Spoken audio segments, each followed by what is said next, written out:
Hey guys, it's Cab. I thought it would be fun to make these little story time videos as I paint in the background. Let me know what you guys think about them.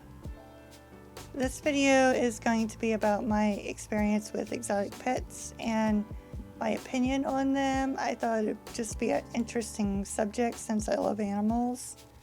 I'll mostly be focusing on my experience with pet sugar gliders because that is what I have right now. So in the background, I am painting my two current sugar gliders that I have, named Bruce and Todd from Batman. I gave them those names because sugar gliders just remind me of bats, and Batman is my all-time favorite superhero.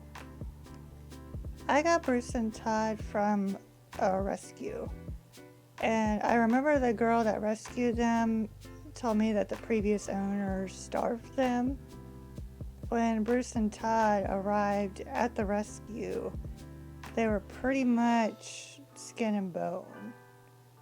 But they are a healthy weight now. They've been taken care of, and I'm making sure that they have the best life. If you get to know me, the first thing you'll find out is that I absolutely love animals, and honestly, I would be that person who would have a pet tarantula if I could. All my life, I've always had at least one pet. I don't think I've ever lived a minute of my life without having some kind of animal. I've had all kinds of pets, including exotic pets, but my favorite pet in recent years has been the sugar glider.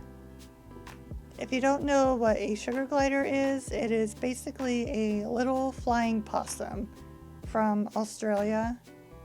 It's nocturnal and it belongs in the marsupial family.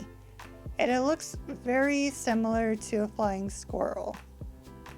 I pretty much take Bruce and Todd everywhere with me, and I just love seeing people's reactions to them, and I love educating people about them. But one thing I've really noticed is that I think people are a little brainwashed about the concept of pets. And I especially notice this when it comes to parents. They'll see my sugar gliders and they'll be like, "Oh, what is that? Yeah, is that a hamster? Where can I get one of those for my kids?" And it's almost like this animal is a product or a toy for their child instead of a living creature. And it just reminds me of a little story that I experienced one time where I had to find a new home for a parrot of mine a few years ago. And this lady was very interested in him, and she wanted the parrot for her 10-year-old son. And I was okay with this at first because I got the parrot when I was 10, and I was really responsible with him. And I had him for almost 20 years.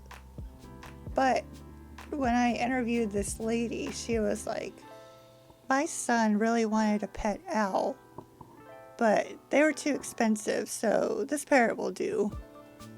Obviously, I did not give her my parrot because I could tell that the lady had no clue what she was doing. And I didn't want to give my beloved parrot to someone who would consider him second best. It seemed like this lady wanted to give her son an owl because at the time it was like this cool pet you could have. But the reality is that an owl is not a domesticated animal, and it is a bird of prey, which makes it pretty dangerous. I think we have this problem with pets because they are advertised to us as if they were products. And it's like, hey, here's this convenient or super cool animal you can have to suit your needs for companionship. And here's these convenient diets and toys you can give them so you don't have to lift a finger. So having sugar gliders is not as common as a pet or a dog, so they don't really have these convenient things that have been advertised to us. But the people who I encounter that want a sugar glider, they look for these conveniences. Like, they ask me these questions as if, it's a cat or a dog. Like, oh, where can I find this all-in-one diet for them? Or a little cage that I could put them in, or something like that. And since sugar gliders are becoming more popular, I am starting to see more of these conveniences advertised. I remember seeing a video one time of a company selling sugar gliders in a mall, and this guy was just marketing these animals like they were products, and again playing on conveniences where he was advertising that this animal would stay in your pocket all day long, giving this false impression that these animals don't need much attention or they have low energy, which is the complete opposite of what a sugar glider does, basically. And yeah, they do like pouches and they'll sleep in your pocket during the day. But when nighttime comes around, these guys are running around like crazy. They can fly. They want to fly around too. And they have high energy. They also need a lot of attention, or else they will get depressed and even die from the depression, which is really sad. But, obviously I'm not against exotic pets because I have some. But we do have to realize that it's not about us and what we want. It's about providing an animal with an enriched, fulfilling life, despite the unfortunate circumstances of having to live in captivity. When I was younger, I used to have, similar brainwashed thoughts about pets too, especially when it came to diet. Like, I would always try to find that convenient all-in-one pet food for every animal I had. But since having a sugar glider, though, I don't have the option to do that. So I had to learn, and I had to do a lot of research and become more responsible and figure out what sugar gliders could eat and what foods I need to get from the grocery store for them.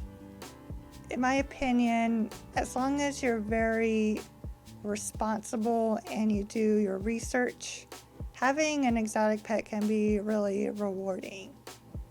Like, for me, having sugar gliders has taught me a lot about having pets, and they've helped me become more responsible when it comes to taking care of animals.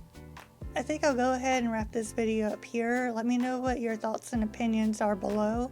And also, let me know if you want a video on how to take care of sugar gliders or any other animals you have in mind. Thank you so much for watching, and I'll see you next time.